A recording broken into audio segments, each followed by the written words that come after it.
Hola, ¿qué tal? ¿Cómo está? Muy buen día a toda la patria grande en Latinoamérica. Estoy muy contento de compartir y seguir con estos diálogos por Latinoamérica, en esta ocasión poniendo el acento en el tema de las juventudes y haciendo un enlace hasta San José con mi querido César Cordero, en Chile con mi querido Claudio Nuarte hacia el norte de Chile y mi querido Douglas Mendoza en Nicaragua. Compañeros, bienvenidos. ¿Cómo están? ¿Qué tal se está viviendo la contingencia en sus países? Si quieren, empezamos contigo, Cesarito. ¿Cómo te va?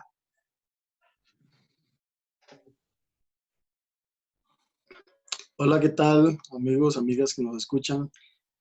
Pues bien, aquí pues la contingencia sí se está viviendo de una manera muy de precaución. El Ministerio de Educación, la parte política está muy anuente a mantener a la población con todas las restricciones posibles para que por lo menos se detenga esta propagación de virus que pues tanto está costando trabajar acá en Latinoamérica, pero por dicha ahí vamos. Por dicha aquí estamos en un plan de preventivo aún y pues en eso es lo que transcurre aquí en Costa Rica de momento. Muy bien por acá y espero que todos estén bien allá en sus casas. Cesarito, ya hay sanciones en Costa Rica para quien salga de casa. Sí, aquí, bueno, ser un país que no tiene ejército, entonces el toque de queda no es como una alternativa inicial, sino que se ha trabajado desde la restricción vehicular, desde el cierre de comercios, el cierre de muchos lugares donde se reúnen las personas y sobre todo sí un horario establecido por lo que es la noche, todos los lugares, incluso de abastecimiento, farmacias, mantienen puertas cerradas y los centros de salud tienen sus restricciones para poder atender a las personas. Entonces, hasta el momento sí, por lo menos la parte de la salud pública sí se ha manejado muy bien en ese sentido y tiene bastantes restricciones en este momento. Muchísimas gracias, Cesarito, César Cordero en San José. Me da mucho gusto y le agradezco que me tome la llamada en Chile a mi querido Claudio Duarte. La otra vez estaba haciendo yo cuentas, Claudio.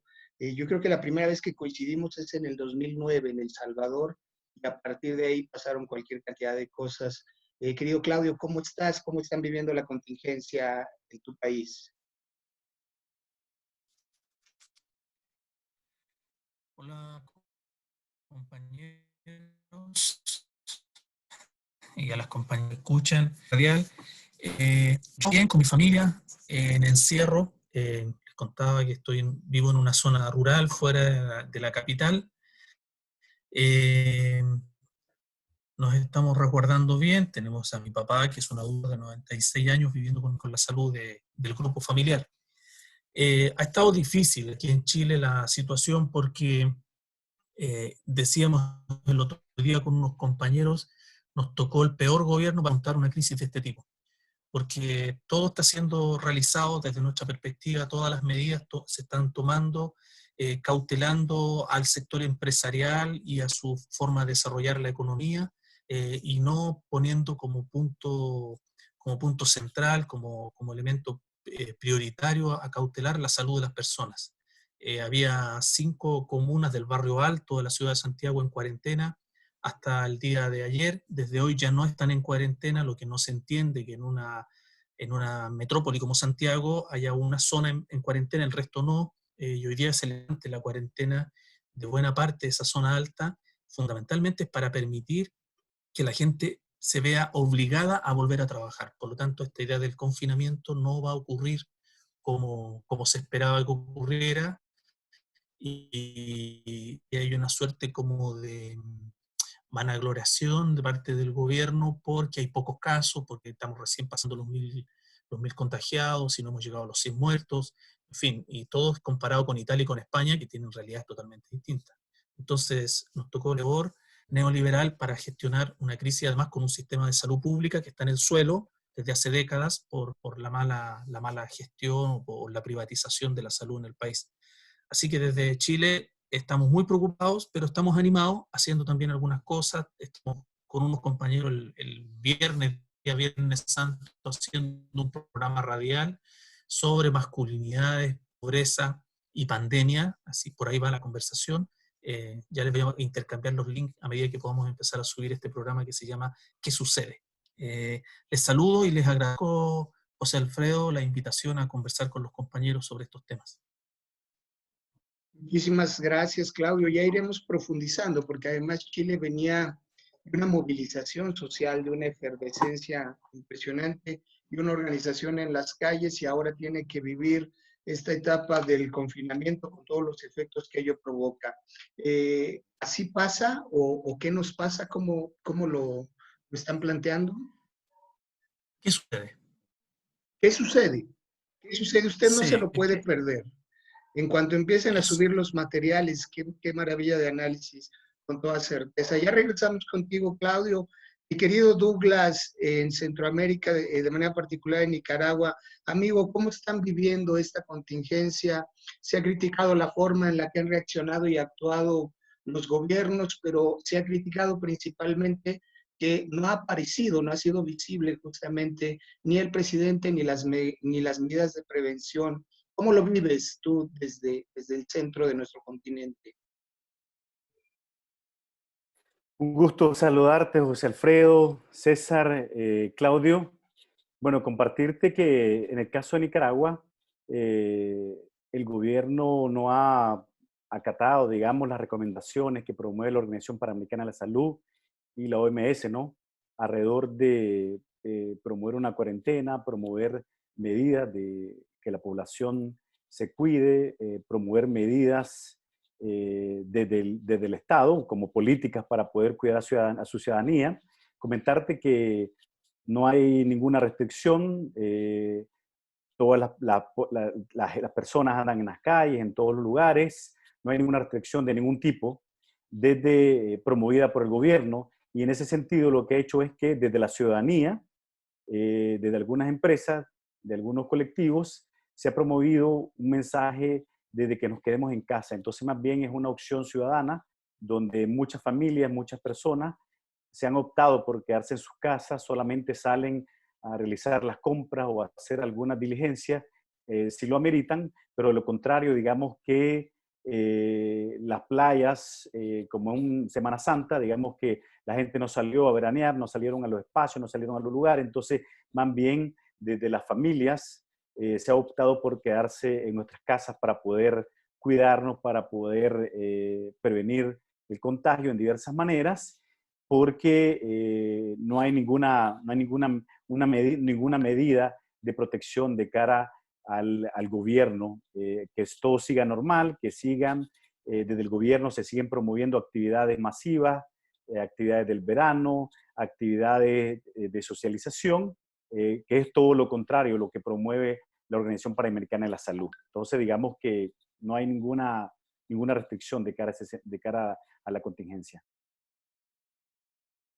Sí, ha llamado la atención, digamos, que ese vacío en cuanto a las recomendaciones y las medidas oficiales, y todo queda a título de organización, como siempre, de la sociedad civil, quien la gente, como durante otras contingencias, termina salvando a su gente.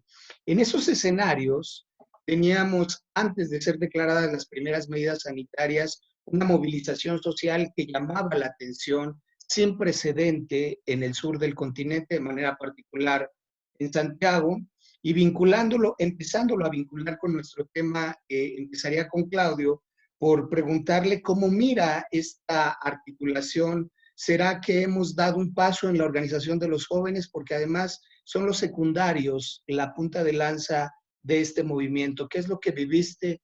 ¿Cuál es tu análisis desde el acento en las juventudes, querido Claudio?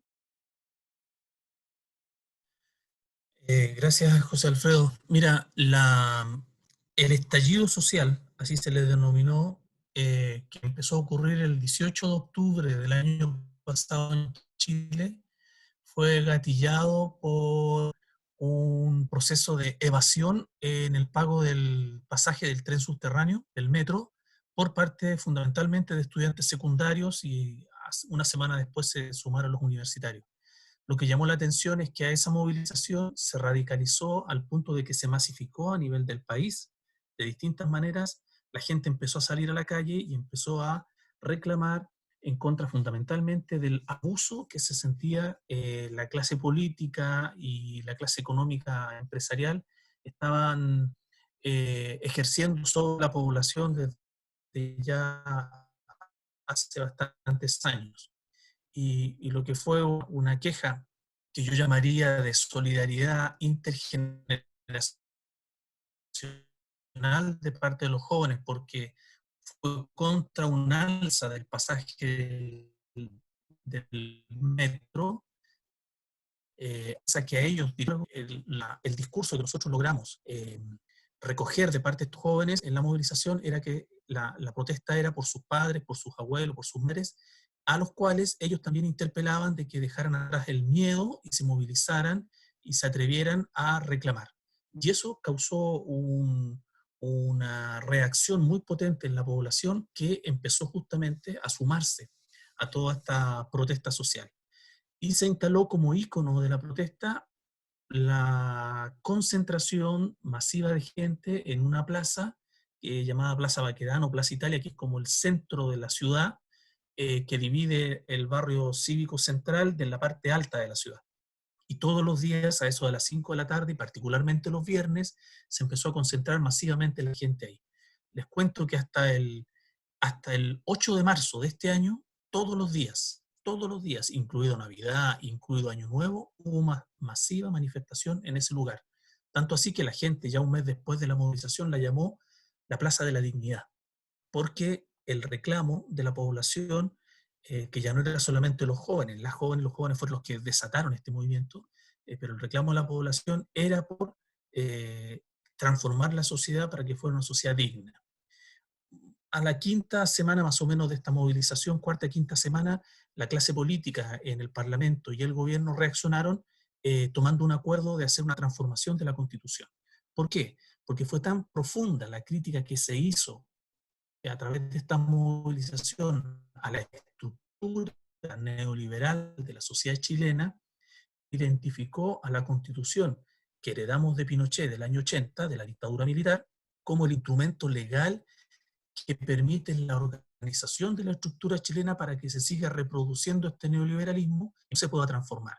Por ejemplo, existe en Chile un organismo que se llama Tribunal Constitucional, que es parte de esta constitución, que son 6 personas designadas desde la presidencia de la República, que van rotando en sus cargos, pero que cuando algún sector político siente que el Parlamento dicta una ley que ellos consideran anticonstitucional o inconstitucional, van al tribunal y el tribunal echa muchas veces para atrás lo que el Parlamento, que ha sido elegido por la gente, había decidido. Por lo tanto, funciona como un órgano protector de toda esta lógica neoliberal. Entonces era necesario cambiar la Constitución. Y ya se había logrado un acuerdo, lamentablemente, un acuerdo sin la participación de las bases sociales, sin la participación de las organizaciones que están al frente de toda la movilización, sino que fue un acuerdo parlamentario para llamar a un plebiscito para que la gente se pronunciara por el cambio de la Constitución. Eso es un hito que logró esta movilización social, que ahora quedó pospuesto por esta cuestión de la pandemia. A mí me parece que otra vez en la historia de Chile contemporánea, las jóvenes y los jóvenes, y no solo jóvenes, sino que además los secundarios, los menores de 18 años, son los que instalan una voz crítica en la sociedad chilena y ponen a la sociedad a movilizarse, a conversar, a discutir sobre transformaciones necesarias de realizar. Lamentablemente la clase política, con esto termino, no quiere aceptar esa condición juvenil activa de actoría social en la política. Fíjate que se discute, se propone que para una asamblea constituyente o un parlamento constituyente se propuso que se bajara la edad de votación de los 18 a los 16 o a los 14 incluso. ¿Por qué? Porque la ley penal comienza a los 14 a penalizar las conductas juveniles denominadas delincuentes. Sin embargo, la clase política no tomó en cuenta ese asunto y deja fuera de la participación en el evento plebiscitario a los menores de 18 años. Eso te muestra cómo, si bien las jóvenes y los jóvenes en nuestras sociedades son los que provocan los cuestionamientos sociales, luego la sociedad les da la espalda de no incluirlos en los espacios de decisión o de opinión sobre estas cuestiones. Muchas gracias, Claudio. Hay una tensión interesante en lo que nos planteas. Por un lado, esta capacidad de movilización, de organización social, pero por otro lado, el conflicto de siempre que es institucional, donde es el Estado quien no reconoce el ejercicio de los derechos y el acceso a la construcción de ciudadanía. Ya iremos profundizando. En Costa Rica, mi querido César, casi de manera automática se empezaron a generar campañas para atender a la población joven durante la contingencia. Esto es una consecuencia del trabajo que has liderado a través del modelo de intervención Buen Joven, que ahora permite visibilizarles y atenderles, cosa que no pasa en todos lados o que cuesta mucho trabajo que pase en otros sectores. ¿Qué es lo que has visto? ¿Cómo han reaccionado los jóvenes? ¿Cuáles son las necesidades o las problemáticas que están atravesando durante esta contingencia y en esta coyuntura en Latinoamérica? Sí, gracias, José Alfredo. Pues efectivamente, bueno, para contextualizar un poco, acá en Costa Rica, la institución encargada del tema de masculinidad y trabajo comunitario, Instituto WEM, tiene este proyecto con juventudes y adolescencias, donde se elabora el tema de masculinidad y todos los temas afines. ¿Qué ha pasado con esto? Bueno, nosotros tenemos varios grupos, varios chats, varias redes que nos conectan con las demandas adolescentes y juveniles, ¿verdad? En este momento. Entonces vimos una vez que se tenían que cerrar los grupos de apoyo, los grupos comunitarios, como no solo los adolescentes ni los jóvenes, también los adultos, pero solicitaban qué iba a pasar, ¿verdad? Porque los muchachos llevan un proceso semanalmente donde pueden conversar de sus problemas, de sus situaciones, donde pueden ir creciendo en este tema de reconstrucción de una masculinidad tóxica pues a positiva.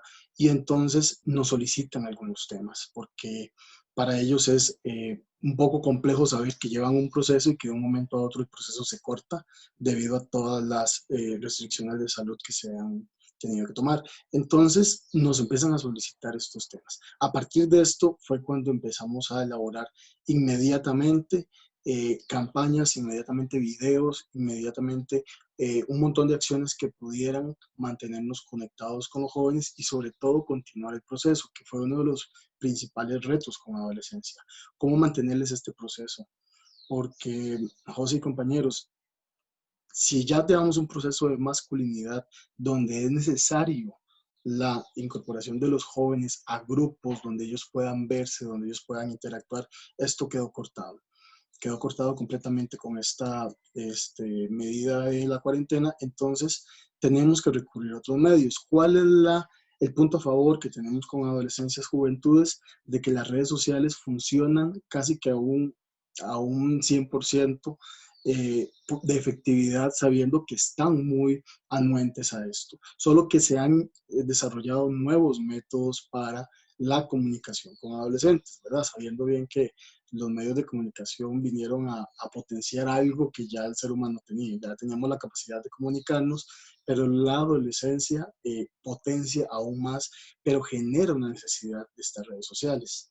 Entonces, sabemos que por aquí podemos entrar en el tema del proceso de masculinidad y esto nos ha podido ayudar a levantar las campañas que hemos estado elaborando.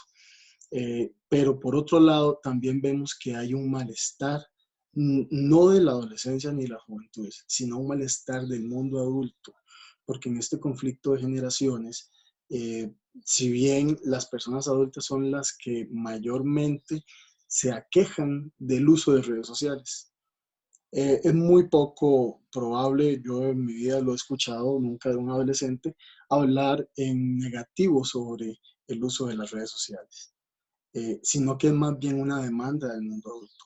Entonces aquí entramos en un conflicto porque si yo tengo que permanecer en cuarentena en mi hogar, donde generalmente está liderado por personas adultas, las personas adultas me piden algunas cosas que los adolescentes no comparten.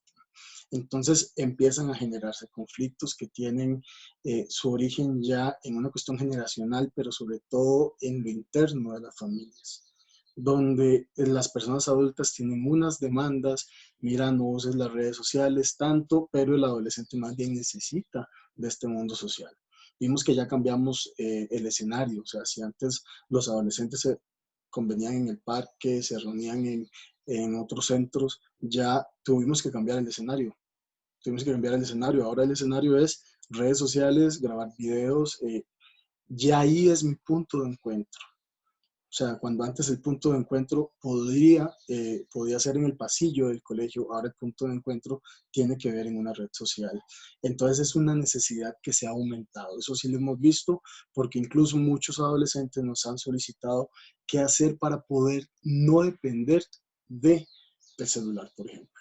¿Qué no hacer para depender, qué hacer, perdón, para no depender de las redes sociales? Porque saben que pueden pasar, contabilizamos, lo hicimos en uno de los grupos y contabilizamos cuántas horas por día estaban en alguna red social los muchachos y algunos nos reportaban incluso 12 horas, 14 horas en redes sociales. ¿Verdad? Nada más se distraían de la red social como por un instante de otro estilo de sobrevivencia como comer o dormir. Pero en el otro momento esto se ha magnificado. Entonces la identidad juvenil se ha tenido que adaptar a no verse con los o con las demás, sino que a través de las redes sociales es donde se aumenta esto. ¿Y qué pasa cuando el conflicto de las familias viene también desde acá? Porque las personas adultas son las que aquejan mucho de que esta forma de socialización no es la más conveniente, por lo menos durante muchas horas. Entonces, aquí tenemos también un conflicto. ¿Cómo está la identidad de los adolescentes, por lo menos en estas medidas de cuarentena? Eso por ese lado. Yo sé que también hay otro grupo de adolescentes, otro grupo de juventudes que ante las medidas de precaución de esta pandemia no las asumen, sino que más bien les genera una ansiedad de contacto humano, de contacto físico con otros, con otras, entonces empiezan a generar estrategias. Mira, yo creo que aquí los que hemos trabajado con jóvenes sabemos que la modernidad y la creatividad y todos los medios de esconderse de las reglas lo generan las juventudes y las adolescencias. Tiene esta inteligencia al máximo. Entonces han generado métodos para poder tener reuniones grupales, fiestas donde hay colectividades, aún habiendo restricciones dadas por la parte política, por el Ministerio de Salud. Entonces, también se han creado, por otro lado, jóvenes que generan estas fiestas clandestinas, donde si bien puede que haya o no contagio, pero se está corriendo un riesgo. Y este riesgo no está siendo asumido. Entonces, la identidad de los adolescentes en este momento histórico puede tener muchos cambios, más sabiendo que muchos países están implementando esta técnica de la cuarentena durante por lo menos unos 15 días más o algunos hablan de 2 meses más. Entonces, las estrategias adolescentes para mantener su necesidad de socializar, las vemos que están modificándose bastante. Y ante esta modificación hay algo en la adolescencia y en las juventudes que quiere transgredir, pero a la vez necesita cuidarse. Entonces no se percibe el malestar de momento, pero tampoco percibo el malestar ciudadano. Esto porque yo sé que o sea, todo esto de la pandemia ya llegó a ser hasta cierto punto político. Es el momento donde ya no es simplemente cuidémonos la salud, sino que ya la política tuvo manos en esto, los gobiernos tienen que poner mano en esto.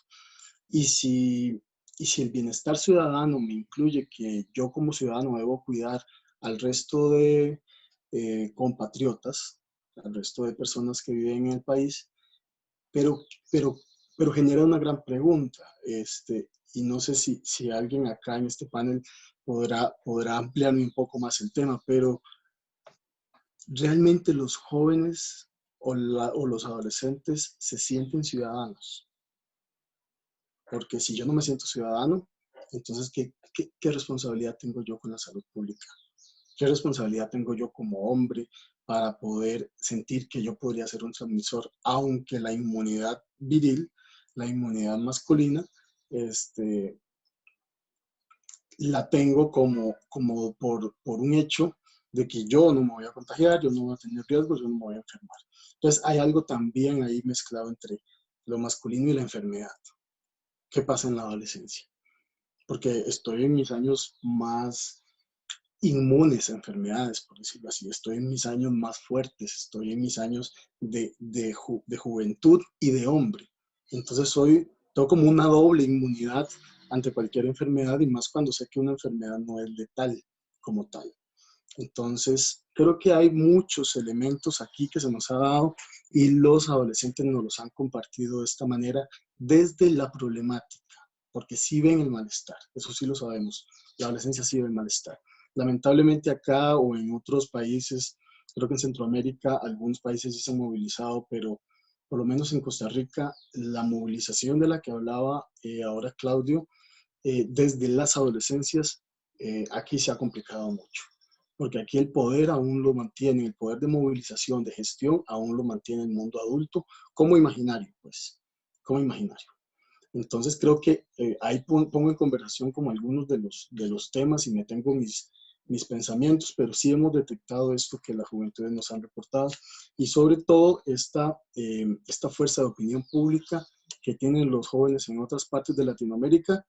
Aquí más bien yo creo que estamos a la inversa, no se sienten parte de una salud pública, no se sienten parte de la política. Entonces, como ciudadanos, ¿serán o no los adolescentes ciudadanos? Si sabemos que no tienen los mismos derechos o los mismos bienestares que que los llamados ciudadanos, las ciudadanas. Entonces, creo que por aquí podemos como ahondar un poco el tema que tiene que ver esta pandemia, la enfermedad, lo masculino mezclado en la adolescencia. Muchísimas gracias, Cesarito. Pones muchos elementos sobre la mesa muy interesantes para el análisis. Los voy a retomar en la siguiente vuelta, porque quisiera ir con mi querido Douglas. A ti te ha tocado, amigo, ser pionero en el trabajo con jóvenes. Ahora tenemos redes sociales con un dominio y un manejo al que ya hacía referencia César, pero a ti te tocó impulsar radionovelas, series, telenovelas para abordar temas como los derechos sexuales y reproductivos durante mucho tiempo.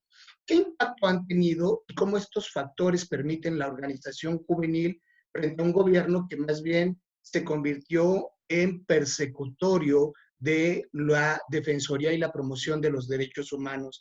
¿Cuál es el escenario? ¿Cuál es la experiencia y las proyecciones, querido Douglas? Bueno, comentarte, siguiendo un poco lo que planteaba Claudio, bueno, Nicaragua, digamos que en su proceso histórico, las juventudes, los hombres jóvenes, digamos, han tenido un papel fuerte, ¿no? De cara a la guerra, ¿no? La guerra de los 80, todos los hombres jóvenes de 16 años tuvieron que irse al servicio militar obligatorio para defender la guerra impuesta que teníamos en los 80, ¿no?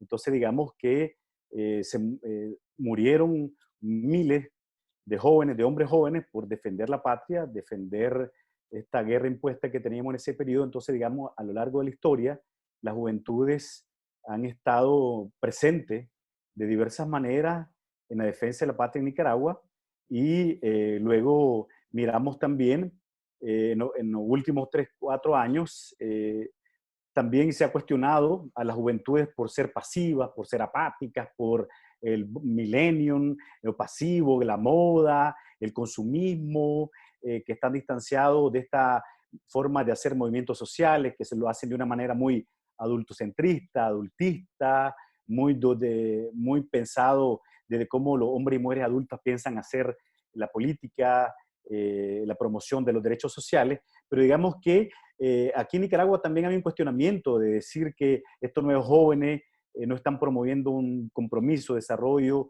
con el rumbo de Nicaragua, con las causas sociales, hay una apatía, pero vemos que en el caso de Nicaragua, en el 2018, con la crisis social y política, otra vez fueron los jóvenes, los y las jóvenes, adolescentes, que fueron a promover la defensa de los derechos de los y las estudiantes, a promover la seguridad social, que en ese momento iba hacia un cambio de ruta diferente, hacia los derechos de las personas, a promover esas grandes demandas sociales que se tenía en caso de Nicaragua. Entonces vemos que otra vez en el 2018 el movimiento social que fue a las calles, que fue a la defensa de los derechos, a poner otra vez en agenda pública la importancia de los diálogos alrededor de la seguridad social, el tema de la participación, las maneras en que se hace política tradicional de los derechos de la juventud, otra vez puso en Nicaragua una crisis social, cultural, económica alrededor de eso, y otra vez en ese momento ha sido, digamos, como una criminalización de la juventud, el tema de ser un hombre joven y además estudiante universitario, lo pone en mayor riesgo a la promoción y defensa de sus derechos como ciudadano. Entonces aquí el tema no solamente es reclamarle la apatía de los jóvenes, la pasividad, el consumismo, y luego a la hora de promover sus derechos como juventudes, también dijeron en esa crisis que están cansados de que la política se haga de la manera tradicional, excluyente de las juventudes, y también donde ellos ponen también en el tapete público el tema de que es importante que deben de participar otros movimientos sociales como las mujeres, como los grupos de la diversidad sexual, como los campesinos, digamos, todos los grupos que han estado excluidos de esas maneras tradicionales de ser política. Entonces, vemos ahí con la crisis del 2018, en caso de Nicaragua, otra vez releva la importancia de que los adolescentes y los jóvenes están interesados en hacer política de otras maneras, de otras formas, no de las formas tradicionales que se está acostumbrado, sino que emerge otra manera de repensarse las colectividades. Y otra vez en ese momento aparecen a conformarse diversos grupos juveniles en Nicaragua con otros intereses ambientalistas, políticos, sociales, de otras maneras de ser llamados a eso. Entonces vemos que ese movimiento social ha llamado a las juventudes, que no es apatía, sino que están interesados de hacer otras maneras de hacer política en el término tan amplio de las realidades. Y en el caso del trabajo que hemos venido haciendo sobre masculinidades, digamos que hemos venido trabajando desde hace 27 años el trabajo de las masculinidades en Nicaragua. Iniciamos solamente con hombres adultos, ¿no? Es un tema de las masculinidades con los hombres adultos, casados, heterosexuales, digamos, en ese momento, ¿verdad? De cara a hacer un llamado a la discriminación y la desigualdad. Y en el tema de las juventudes, nosotros veníamos trabajando en los 90 el tema de la promoción de los derechos sexuales, derechos reproductivos de las juventudes, y ahí comenzamos a hablar de las desigualdades, comenzamos a hablar sobre qué importante que los hombres pudiésemos promover un diálogo con las mujeres alrededor de los privilegios, alrededor de las desigualdades, y en los campamentos que hacíamos en puntos de encuentro comenzamos a hablar de las interseccionalidades, ¿no? El tema del adultismo, el adultocentrismo, el tema del sexismo, el tema de heterosexismo, el tema de las desigualdades por diversas identidades, por diversos grupos, la xenofobia, el racismo. Entonces, a partir de cuestionar estas diversas desigualdades, de opresión y discriminación, fue que ahí los hombres jóvenes comenzaron a decir, ve, y nosotros como hombres jóvenes, además de la discriminación por ser jóvenes, nos gustaría que también trabajáramos con hombres jóvenes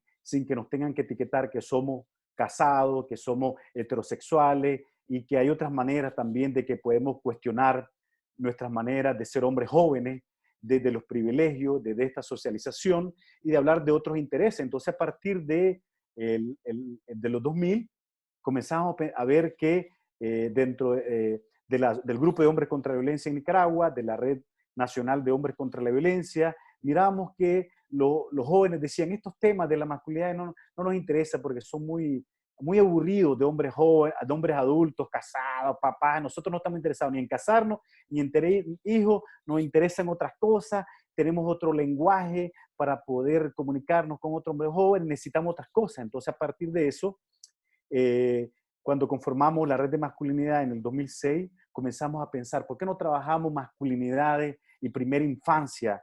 Trabajamos masculinidades con adolescentes, con los jóvenes, y a partir de eso nos aliamos con las casas municipales de adolescentes jóvenes y comenzamos a pensar desde su propio lenguaje, su propio nicho de reunión, su propio espacio, las primeras campañas. La primera campaña que hicimos fue ser machista es balurde.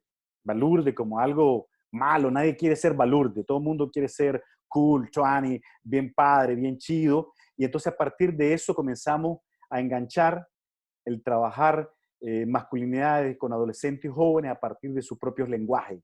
Y entre estos propios jóvenes, este lenguaje les funcionaba y entonces nos dimos cuenta de esta manera coloquial de las campañas digitales, de la música, del teatro, hip hop, reggaetón, cómo darle una vuelta a esas maneras de construir esta identidad joven, adolescente, de una manera mucho más positiva, donde para ellos en ese proceso, digamos que ya ser machista era mal visto. Entonces era algo interesante, ¿no? Nadie quería ser machista, supuestamente en la práctica, ¿verdad? Que le digan machista, algo bien fuerte, pero aunque en la práctica fuera otra realidad, o sea, una cosa es el discurso y otra cosa es la práctica. Nadie quiere ser machista en estos adolescentes jóvenes, pero en la práctica mantienen los privilegios y conductas machistas, ¿no? Pero no le se distanciaban de esa identidad que le digamos, vos sos un hombre joven machista, entonces rechazaban eso. Entonces logramos en ese proceso de trabajo instalar en el tema en Nicaragua el trabajar con masculinidad adolescente y jóvenes, otras maneras de trabajarlo desde su propia voces, que otros hombres jóvenes fueran los voceros de sus propias campañas, no los hombres adultos, nosotros como académicos, como especialistas, presentando las campañas sobre masculinidades con adolescentes, eran ellos los voceros de sus propias campañas, hablando con otros hombres jóvenes, hablando de su propia realidad. Entonces eso fue creando como también una moda, ¿no?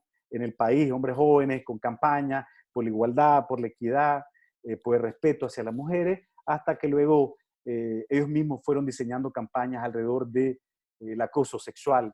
Yo soy un hombre que respeto a las chicas, no las acoso, entonces también, donde ellos también fueron emergiendo nuevos temas, nuevos intereses, nuevas realidades a partir de trabajar su identidad juvenil, pero también trabajar el ser un hombre joven, un hombre adolescente, el replanteamiento, por ejemplo, en sus campañas de un noviazgo igualitario. Entonces, plantearse acciones encaminadas al tema de la identidad juvenil, pero también encaminadas al tema de la identidad como hombres jóvenes. Muchísimas gracias, Douglas. Claro, un salto que va desde desmarcarse de algo que tiene una connotación negativa, como ser balurde, hasta resignificarlo a lo positivo y desde ahí promover nuevas prácticas de involucramiento y de relaciones. Mi querido Claudio, en un discurso histórico de Salvador Allende en la Universidad de Guadalajara, aquí en México, don Salvador decía, ser joven y no ser revolucionario es una contradicción, incluso biológica. Y en la narrativa que nos compartes, y también Douglas, ya nos decían cómo los jóvenes, desde la década de los 80, seguramente desde antes, ponen el cuerpo. Hoy miro a los capuchas poner el cuerpo en la movilización social. Han dado un salto. Hace unos días les vi en el metro de Santiago haciendo labores de sanitización, limpiando con cloro en el metro de Santiago. ¿Cómo dar este salto entre los mártires, entre el cuerpo de los jóvenes en las guerras que padeció Centroamérica en los 80s, en la movilización social que vive tu país hoy día, al cuidado, al involucramiento? Y por ahí retomaría el tema que planteaba César, al ejercicio de la ciudadanía. ¿De qué manera reinventarnos una vez que se acabe esta contingencia?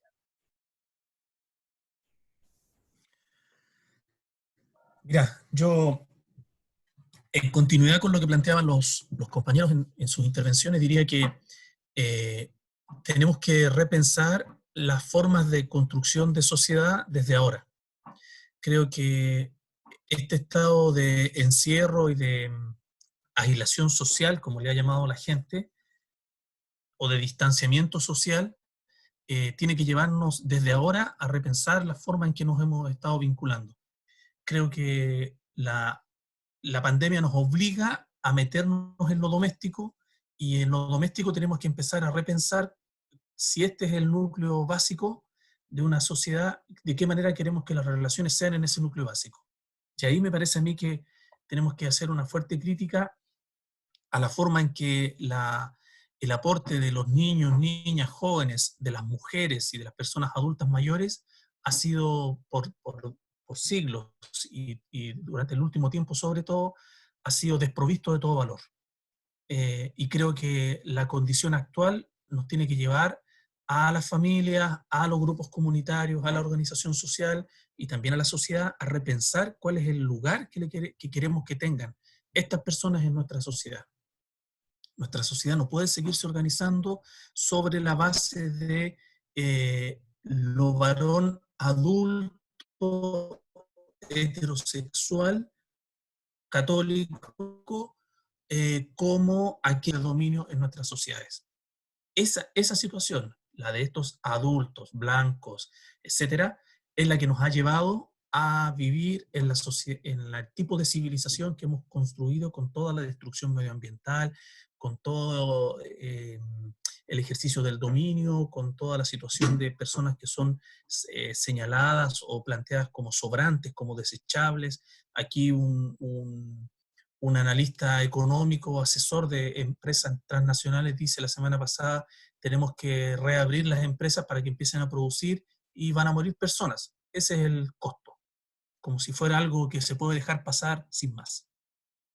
Entonces, en ese proceso de repensar la sociedad que hemos construido, creo que las personas jóvenes pueden ayudarnos a inventar fórmulas nuevas, porque tienen en menor medida el peso, la carga de lo que Douglas planteaba como el machismo, el adultismo, el racismo. No es que no los tengan, no es que no lo sean, no es que no lo reproduzcan, no es que los varones jóvenes no se quieran amarrar a sus privilegios y no dejarlos, ¿sí? Los tienen, pero también tienen mayor sensibilidad y mayor capacidad de, de dejar atrás estas marcas que estos sistemas de dominio imponen.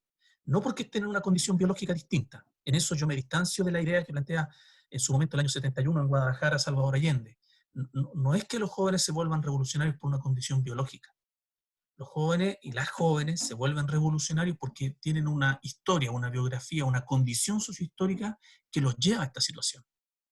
O sea, es tan radical, tan salvaje la condición de dominio que el régimen de Ortega ha impuesto en Nicaragua, que eso hace que esta generación de jóvenes explote contra el gobierno, por lo que yo le escucho a Douglas y a otros analistas de ese país hermano. Es tan fuerte lo que ha ido pasando como deterioro de la calidad de vida en Costa Rica, ¿sí? Uno compara la calidad de vida que tenía en la década de los 90, por ejemplo, la división social que se ha ido produciendo, que no sería raro que empiecen a haber estallidos sociales gestionados, dirigidos por jóvenes, como los que han habido en Chile, ¿sí? Entonces, el asunto es cómo nosotros ahora aprendemos a leer las acciones juveniles más allá de los estallidos, más allá de cuando ellos se van a la calle, cómo aprendemos a leerla en el aula de clases, al interior de la familia, en el espacio comunitario, en la organización barrial, en la organización eclesial, en los partidos políticos. Ahí hay jóvenes, y jóvenes que pueden ahora, en tiempo presente, hacer propuestas, criticar, la están haciendo. Lo que pasa es que las personas adultas, que comúnmente somos las que tenemos el dominio de esas instancias, somos las que tenemos que ceder poder para lograr diálogos intergeneracionales que nos permitan un encuentro colaborativo, constructivo, donde aparezcan estos nuevos planteamientos. Por ejemplo, en la movilización chilena de octubre del año pasado, que como ya señalé, duró 5 meses ininterrumpidamente hasta marzo, y ya después de la masiva marcha del 8 de marzo, las mismas compañeras de la coordinadora 8M que convocaron a la marcha le pidieron a la gente que se volviera a sus casas y cumpliera con la medida de confinamiento que se estaba planteando. Entonces, por eso, después prácticamente no ha habido nuevamente manifestaciones, salvo cacerolazos, que golpear las ollas, ¿no? A las 21 horas en las distintas ciudades, y eso se hace desde los balcones, las ventanas, desde las puertas de las casas, sin salir a la calle, y salvo un gesto muy bonito que ha habido, convocatoria a aplausos al personal de salud y al personal de emergencia que está atendiendo a las personas que están contagiadas por coronavirus. Eso muestra que las redes sociales ayudan a toda esta convocatoria y a esta capacidad. Pero pasó un fenómeno muy interesante que ustedes deben conocer. A principios de noviembre, un colectivo de 4 compañeras, llamadas Las Tesis, se escribe todo junto, Las Tesis, echaron por las redes sociales una performance, ¿sí? Un violador en tu camino. Y eso permitió que esto se viralizara a nivel mundial. Yo en la primera semana de diciembre me tocó ir a Barcelona a un conversatorio sobre juventud y política pública, y la gente en Barcelona me hizo preguntas sobre esto. Y esa misma noche en Barcelona se hizo 300 mujeres a la entrada de la Rambla, hicieron la performance. Entonces, ¿qué pasó cuando las compañeras aquí plantearon que además de por cuerpo y todo el contenido el tema de género y de los abusos de género, de la violencia de género en la sociedad, se incorporara dentro de la lucha que venía planteándose por la dignidad en Chile? ¿Me explico? El estallido, ¿sí?, fue liderado por mujeres jóvenes. Yo lo vengo planteando desde un principio. Tengo la imagen clara en una estación de metro, ver a una muchacha de estudiante secundaria vestida con el uniforme de estudiante secundaria subirse sobre el torniquete y a gritos organizar a la gente para que hicieran la evasión, para que abrieran una puerta y dejaran pasar a los adultos mayores que no podían pasar por arriba del tornillo. Era una chava, una muchacha, joven. Yo creo que eso es, en Chile, continuidad del movimiento feminista del 2018, de mayo del 2018, que también paralizó al país en contra de las violencias de género. ¿Qué ocurrió entonces? Que con el aperto no solo se abrió la conversación, sino que además se introdujo el tema de género dentro de la movilización social chilena. Y empezaron a aparecer entonces otros temas y muchos cuestionamientos a los varones. Cómo los varones estábamos posicionándonos en la manifestación, tratando de ser los de la primera línea, los que tomaban las decisiones, los que se ponían la capucha e iban al enfrentamiento con la fuerza policial y trataban de sacar a las compañeras para guardia, porque no las ven capaces de los varones. Ustedes no son los únicos que pueden enfrentarse con la fuerza policial, nosotras también podemos. Entonces, si te fijas, esa performance abre la discusión sobre el tema de género en la sociedad chilena otra vez, lo pone a la altura de la búsqueda de la dignidad e interpela a los varones, incluso a los más radicalizados, por las formas de hacer política. Entonces empieza a aparecer de nuevo, y es un tema que tenemos que analizar en los espacios juveniles, la funa a compañeros jóvenes, porque siendo militantes, siendo activistas de primera línea, están siendo acusados por las compañeras por el ejercicio de violencia, por el ejercicio de prácticas de abuso al interior de la organización social. Entonces, si bien yo soy un convencido de que los jóvenes y las jóvenes pueden aportar ciudadanía desde antes de cumplir los 18 años, que eso es un dato estadístico que no tiene ninguna importancia, pueden aportar ciudadanía en la medida en que construyen ciudades, en ese sentido amplio, territorios humanamente habitables, y eso no tiene edad, ¿sí? Si bien pueden aportar todo eso, creo que también tenemos que poner atención en cómo traen la carga de la reproducción de los sistemas de dominio. Ambas cosas se juegan en un mismo movimiento. Esa es lo que la sociología explica como la complejidad del asunto, ¿sí? Al mismo tiempo que pueden ser ciudadanos, también pueden hacer acciones que diluyen o corroen esa ciudadanía. Por lo tanto, creo que hay que trabajar en ambos procesos. Y con los varones jóvenes, este es un muy buen tiempo para trabajar las maneras en que construimos masculinidad en situación de catástrofe. Pregunto, ¿cómo nos dejamos apoyar los varones? ¿Cómo nos dejamos cuidar los varones? ¿Cómo asumimos las tareas domésticas de manera colaborativa, no como una ayuda a las compañeras, sino como una responsabilidad propia? El que ensucia lava, el que desordena ordena, el que parió cuida, ¿sí? ¿Cómo cuestionamos la cuestión de ser el proveedor, de ser el proveedor principal en situación de catástrofe? Acabo de leer un titular que dice que en Chile se ha cerrado el 38% de las empresas productivas en un mes de encierro. 38% cerraron. Significa que va a haber un nivel de desempleo altísimo. ¿Qué le pasa a los varones cuando están desempleados y no pueden cumplir su rol de proveedor? Las tasas de violencia se nos pueden disparar. Tenemos que intervenir, aunque sea, como bien decía César, a través de las redes virtuales, aprovecharlas con toda la innovación y creatividad, sobre todo los mundos juveniles, para ayudar a los varones a poder sobrevivir a este tiempo en que los mandatos del patriarcado se van a tender a exacerbar, porque el mandato principal de la provisión no va a estar a la mano. Entonces creo que este tiempo de pandemia yo no esperaría después. Yo creo que desde ahora tenemos que empezar a prefigurar esa sociedad, sociedad nueva, sociedad distinta, sociedad alternativa de la que hemos venido hablando por décadas. Querido Claudio, es un excelente momento, curiosamente, en medio de la crisis y la contingencia, para materializar muchísimas iniciativas. Y en ese sentido, Cesarito, a mí Costa Rica me sorprende a veces gratamente, las más de las veces, porque es un país donde se pueden materializar las políticas públicas. Ya sabemos que desde la construcción adulta o desde el mundo adulto, hay una queja sobre la pasividad a la que ya hacían alusión nuestros compañeros o al involucramiento en la construcción de la ciudadanía. Pero ¿cuál es la deuda que tienen los estados para con garantizar el desarrollo integral de todos los y las jóvenes? Es decir, ¿de qué manera se podría repensar esta organización social asegurando la incidencia en las políticas públicas? ¿Y cómo podrían involucrarse los y las jóvenes de manera activa, Cesarito? Bueno, creo que es una pregunta importantísima. ¿Cuál es el papel de las juventudes ahora y cómo ayudar a las juventudes a transitar sobre esta cuarentena, sobre esta pandemia, cuando todavía, cuando todavía creo que antes de que sucediera la pandemia, los estados estaban en deuda con algunas cosas con las juventudes. Pese a que hay programas juveniles, y los he visto en Centroamérica, he visto en México que hay programas juveniles, no todas las juventudes se adhieren a estos programas. Yo sé que, como lo mencionan otros compañeros de Latinoamérica, las juventudes son las que emergen con ciertas ideas. Pero ¿qué pasa con las otras juventudes que no están?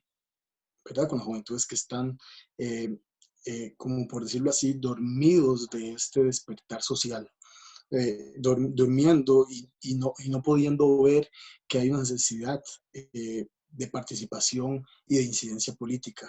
Creo que aquí la pregunta que me haces, José, es complejo porque tendríamos que ver más bien qué estaba en deuda antes de ahora. Porque ahorita yo creo que se está tratando de que sea igualitaria, la demanda igualitaria, el cuidado, pero creo que lo que pasaba antes no es igual, ¿verdad? Es como escuchaba el otro día un filósofo que decía, es que la cuarentena es una tendencia, es una técnica de prevención igualitaria porque va para todos y todas, pero no todos y todas tenemos la misma casa. Y no todos y todas tenemos el mismo trabajo, no todos y todas tenemos un salario de cierta manera. Entonces, no es tan igualitario. Entonces, creo que da lo mismo con las edades. Si lo pusiéramos desde esta perspectiva, ¿qué ha pasado, por ejemplo, con los hombres que están ejerciendo agresión en casa, sabiendo que están en cuarentena? Y que ya venía ese proceso de agresión anterior. Si no se hizo nada, ahora hacerlo cuando están dentro de casa es o un punto a favor que tenemos o un punto en contra porque no podemos modificar mucho. Quedamos ante esta gran pregunta porque podríamos sugerir que por lo menos la gente o el ambiente que yo conozco más próximo, yo diría que sí son jóvenes que están como anuentes a esto. Pero ¿cuántos jóvenes no vemos? Y creo que ahí está la gran pregunta. ¿Cómo incidir, cómo hacer que los jóvenes asuman esta condición que es que, como decía anteriormente, que ya se volvió política, ya se volvió de salud pública? ¿Cómo asumen ellos estos cuidados? ¿Cómo asumen ellos estas responsabilidades de cuidado a los otros, a las otras? Porque creo que es uno de los principales puntos que aquí se tratan como de debatir. ¿Tiene el Estado la responsabilidad de crear programas en este momento o tenían que crearlos anteriormente para que los jóvenes se asuman en estas políticas? Entonces yo creo que el malestar como tal, la educación que nos han dado a los hombres nos anestesia la sensación de malestar. Creemos que no tenemos malestar aunque lo tengamos. Y en la adolescencia, pues ese periodo de anestesia yo creo que también se magnifica un poco porque somos inmunes como hombres jóvenes.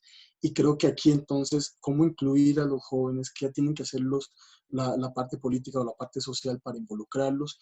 Pues creo que podríamos enumerar algunas cosas como muy claves, que por lo menos es, como mencionaba ahora Claudio, trabajar desde ya. O sea, no podríamos esperar a que termine la pandemia para ver cómo resolvemos el asunto. Tenemos que trabajar desde ya, cosa que aquí en Costa Rica nos hemos tratado de movilizar mucho con eso y generar cosas de convivencia familiar, cosas que tengan que ver con el cuidado a los otros, a las otras, y sobre todo vencer esa supuesta inmunidad viril masculina que me tengo, porque se supone que yo no voy a ser partícipe de los efectos negativos de esto. Sin embargo, en las adolescencias, el tema del trabajo, el tema de este otro tipo de responsabilidades no están tan fuertes, no están marcadas tan fuertemente, pero sí vamos a ver como efectos colaterales con las juventudes y sobre todo en la masculinidad, porque los varones siempre se han sentido como inmunes ante estas situaciones. Entonces, ¿qué podríamos ver? En la situación del trabajo, de repente hay muchas familias que van a necesitar que sus hijos jóvenes, adolescentes incluso, tengan que ayudar a la sostenibilidad familiar desde la parte económica, cosa que no estamos viendo y cosa que es un temor de los adolescentes porque ya, sin haber terminado la pandemia, sin saber a dónde vamos con esta pandemia, ya algunas madres y padres han dado la alerta. Jóvenes, ustedes van a tener que salir y desarrollar actividades laborales donde se pueda, cosa que no estamos viendo mucho. Y yo creo que se ve más en quién ha sido el proveedor, qué va a pasar con este proveedor, pero qué va a pasar con los que no eran proveedores. Los vamos a tener que responsabilizar de una tarea de ser proveedor durante un tiempo, no van a poder ir a los centros educativos, vamos a tener que detener otras cosas. Entonces, hay un punto ahí que no se está viendo. Entonces, ¿qué posibilidades van a haber? Porque las reformas legales con respecto al trabajo adolescente en algunos países está muy marcada, pero pese a una tragedia de estas, creo que si la cuestión económica va a disminuir en algunos países, la juventud va a tener que movilizarse ahí. Y la mano de obra juvenil en muchos lugares es más reconocida que la mano de obra de personas adultas. Entonces, vamos a tener como que un juego de edades. Entonces, yo creo que la política nos va a influir en las edades, donde las personas jóvenes todavía siguen siendo vistas como los fuertes, como los productivos, pero por el otro lado, ¿qué hacemos? Entonces, creo que son muchas repercusiones que nos va a traer esto. Muchísimas gracias, Cesarito. Mi querido Douglas, un poco esta pandemia, estas medidas sanitarias han exhibido nuestras carencias sociales y las desigualdades. Es decir, pareciera que los modelos económicos, políticos son caducos, dado que no han podido ni garantizar antes de la contingencia el desarrollo integral de todos sus integrantes, y menos ahora. En ese sentido, ya apuntaban Claudio y César, vamos a vivir una recesión económica, un desempleo en cuanto nos incorporemos a la dinámica social. ¿De qué manera podemos aprender a mirar e involucrar todos los ámbitos? Y estoy pensando en el ámbito rural y urbano, dado que la adolescencia y la juventud dependen mucho del contexto histórico, político, social, geográfico donde estamos. Yo sé que tú has desarrollado muchas estrategias, muchos programas y materiales en el ámbito rural y urbano. ¿Cómo le hacemos para no dejar de mirar todas estas realidades en la deconstrucción del mundo que tenemos enfrente? Una de las cosas que quería plantear, retomando lo que planteaba tanto Claudio como César, es que, Claudio, comentarte también que este fenómeno que comentabas alrededor de los cambios de los sistemas de dominio y poder es una cosa también que ha pasado en Nicaragua alrededor de la crisis del 2018-2019, que hay colectivos donde hay hombres y mujeres jóvenes por demandas sociales, pero también después de ese proceso nos hemos dado cuenta que a lo interno de estos colectivos, de estos grupos, ha habido acoso sexual, ha habido violencia sexual, hay una fuerte interpelación a las maneras de que los hombres jóvenes han desarrollado su liderazgo. Entonces, digamos que esto que tú planteabas alrededor de otras maneras de poder promover un diálogo autocrítico, que el tema de la desigualdad, el tema de la opresión que viven las mujeres en estos espacios, es importante relevarlo, ¿no? Promover un liderazgo inclusivo, respetuoso hacia las mujeres, de dejarnos guiar, de dejarnos facilitar por la mujer. Entonces, es una de las cosas que en los espacios sociales, de movimientos sociales, donde hay hombres y mujeres jóvenes, hay un alto reclamo alrededor de esto también que planteabas tú, el violador eres tú, digamos, alrededor de viralizar esta canción muy importante. También en estos grupos juveniles a lo interno hubieron una gran cantidad de denuncias de estos grandes líderes que están comprometidos con las causas sociales. Entonces, eso también, emerger esta complejidad implica que el tema de género, esta identidad masculina de ser hombre joven, tiene, aunque juventud, tiene instalada esta forma patriarcales machistas de dominio del poder de una manera que no se repiensa. Entonces, una de las cosas que nos decían, es importante que seamos a trabajar el tema de la promoción de los derechos de todas las personas, tenemos que cambiar la mirada de cómo ustedes, los hombres, promueven un liderazgo violento, agresivo, que menosprecia estas maneras en que las mujeres se organizan. Entonces, aquí el tema otra vez es cómo se replantea el liderazgo de los hombres jóvenes en todos los espacios. No solo es esta condición biológica de las potencialidades que se tiene, sino también la conciencia de ese ejercicio de estos sistemas de dominio y poder.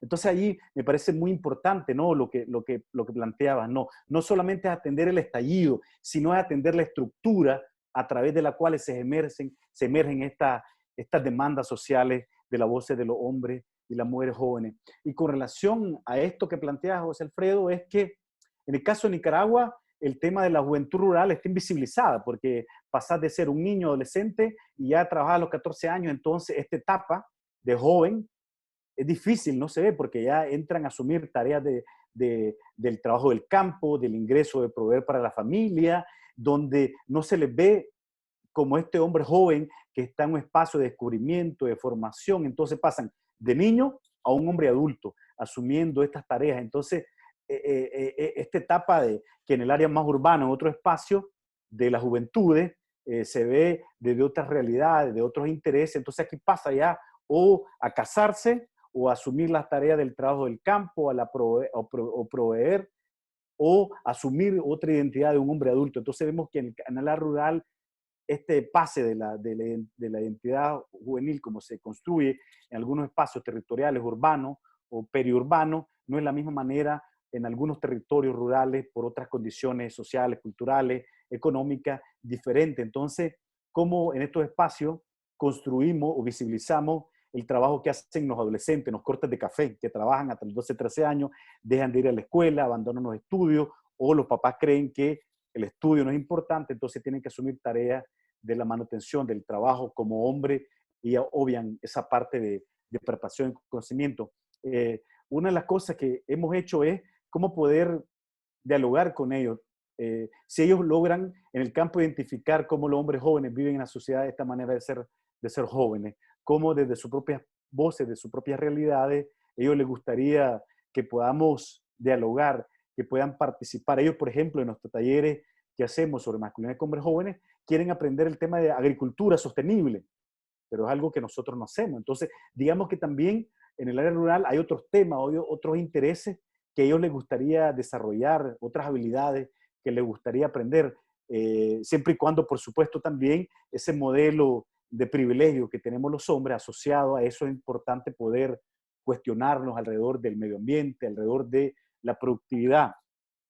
Y dentro de eso también es cómo promovemos este diálogo intergeneracional con los hombres adultos, rurales, del campo. Una de las cosas que recientemente me llama mucho la atención es que hay una idea de que si somos hombres campesinos, aquí en el campo mandamos de una manera, aunque sabemos que en la sociedad, en la ciudad hay una manera en que se organicen, pero aquí en el campo los hombres mandamos, los hombres decidimos y hay otra manera social aceptada. Entonces vemos que también se conoce que hay otra manera de ser hombre, que puedan ser positiva o más negativa. Entonces alrededor de eso es cómo poder mostrar esa diversidad de formas de ser hombre, que estamos compartiendo los privilegios masculinos de ser servido, de ser atendido, de la proveeduría. Y creo que ahí algo que creo que es importante de esto es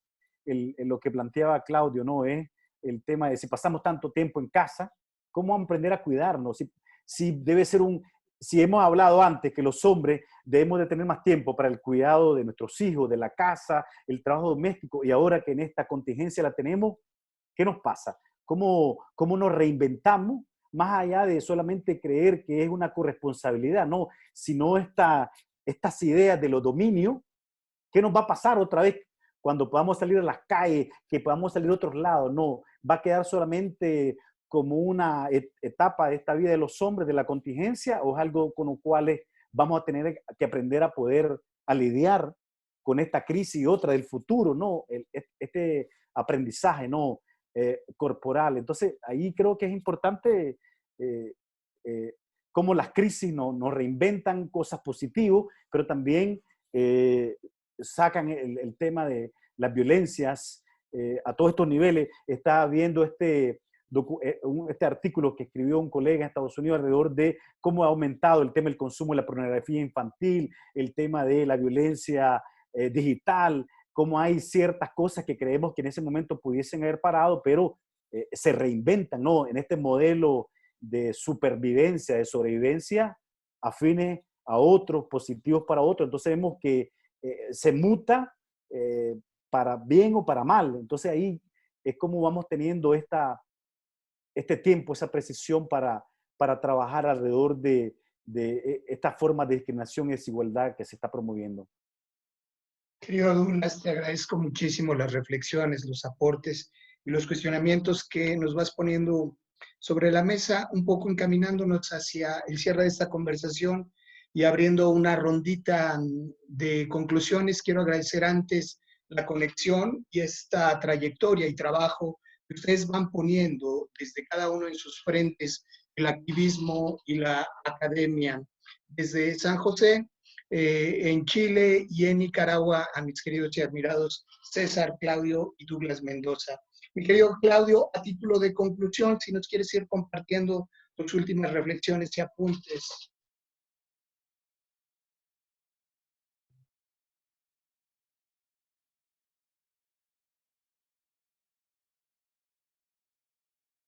Está cerrado tu micrófono, Claudio. Sí, ahora sí, ahora sí, ahora sí. Primero que nada, agradecerte la posibilidad la invitación a esta conversación y la posibilidad de reencontrarme con Douglas y César, que no nos veíamos desde San José en el coloquio Masculinidades. Bueno, y contigo, José Alfredo. Yo, más que concluir, me quedo con nuevas preguntas, ¿no? Retomando lo último que decía Douglas, que es una de las cosas que a mí más me interesa de este tiempo. ¿Cómo aprovechamos este tiempo que yo creo que tiene el efecto de que va a hacer, o está haciendo también, que aparezcan las peores miserias humanas en escena? Entonces, por lo mismo creo que es un tiempo muy político, aunque sea que lo tengamos que hacer físicamente, corporalmente, desde nuestras casas. Es un tiempo de no dejar pasar las condiciones de privilegio, y tenemos mucho tiempo ahora para conversar, para dejarnos interpelar por las personas jóvenes de nuestras familias, por las personas adultas mayores, para construir nuevos acuerdos de convivencia, nuevas formas de trato, nuevas formas de distribución de las decisiones, de las opiniones, del poder al interior de nuestras familias y de nuestros espacios comunitarios. Creo que es un muy buen momento para atendernos más de cerca. Y un muy buen momento también para seguir cuestionando las otras formas de dominio que siguen posiblemente instaladas en nosotros y ver cómo las podemos ir superando para sacar aprendizajes que podamos implementar masivamente post pandemia. Yo me quedo también con lo que dijo César, en el sentido de que las jóvenes y los jóvenes tienen mucho que aportar en este tiempo. Tenemos que aprender de ellos, en estos diálogos intergeneracionales. Una cosa la que tenemos que aprender es los posibles usos de la tecnología virtual, usos liberadores de esa tecnología que nos permitan potenciar los encuentros que, si bien no son cara a cara, pero pueden ser a través de la voz, a través del audio, a través de la música, de los memes, de los GIF y todas esas cosas que se producen hoy día, TikTok y demás. Les saludo y te agradezco la invitación, y después te pido que nos de este programa también para escuchar los otros y poder subirlo a nuestras plataformas aquí con los compañeros en Chile. Muchas gracias.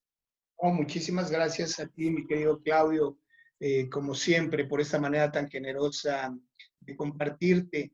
Yo creo que no va a pasar mucho tiempo, ya nos hemos dado cuenta del nivel de impacto y de dimensión que tiene la intervención de las tesis en las organizaciones sociales, en la movilización, no solo del feminismo, sino su aporte en todas las luchas sociales. Yo creo que es un antes y después. Esta forma tan creativa, el que no baila, no pasa, que se generó en Chile. Si hubiera un manual para la intervención política desde el gozo, desde la fiesta, la no violencia, es lo que se ha venido registrando en tu país y tenemos muchas cosas que aprender y compartir.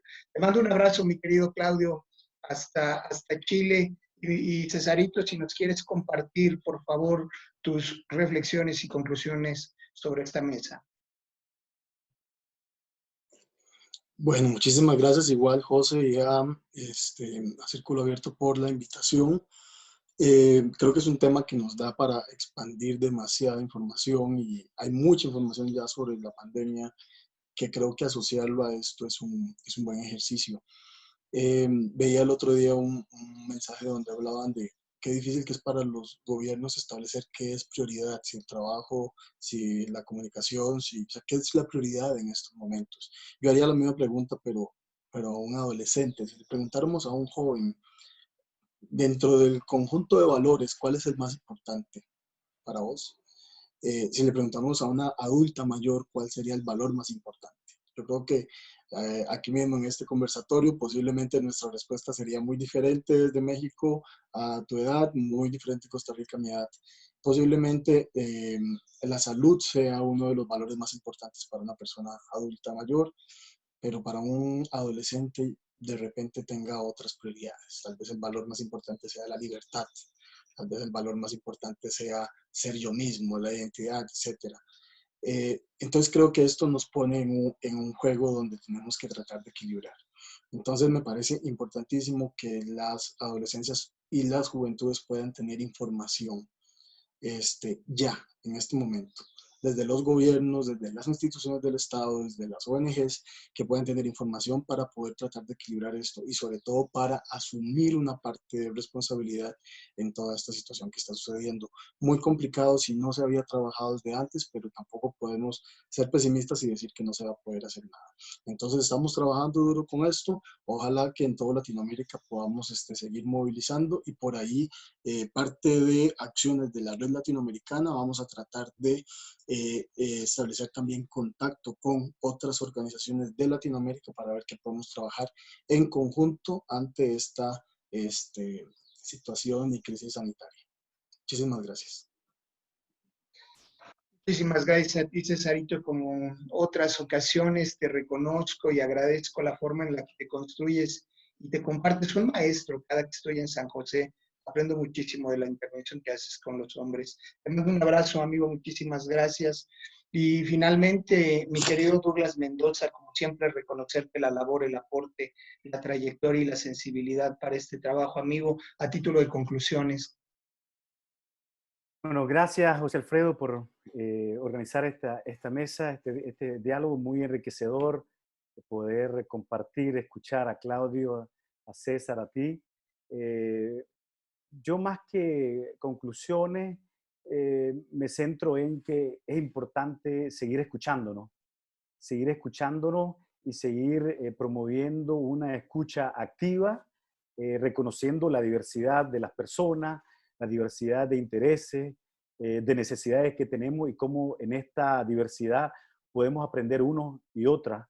Y alrededor de eso, el aprendizaje, cómo desmontamos todas estas ideas preconcebidas de discriminación, de poder que tenemos para poder replantearnos otras maneras de diálogo, de escucha, de reconocernos y de aprendizaje, ¿no? Y lo otro que está vinculado alrededor de lo que César menciona es alrededor de la potencialidad de las juventudes, ¿no? Las juventudes no solamente le dan las etapas biológicas, ¿no? Sino eso que plantea César, ¿no? El tema de la fortaleza, la creatividad, las necesidades de rebeldía frente a estos sistemas muy adultistas que están planteados. Entonces hay un espíritu muy fuerte dentro de eso, pero es importante cómo no se quede solamente ahí, sino que se vaya alrededor del privilegio y de los goces que se tienen de esa manera. Entonces es importante poder seguir aportando estos diálogos, estos aprendizajes que tenemos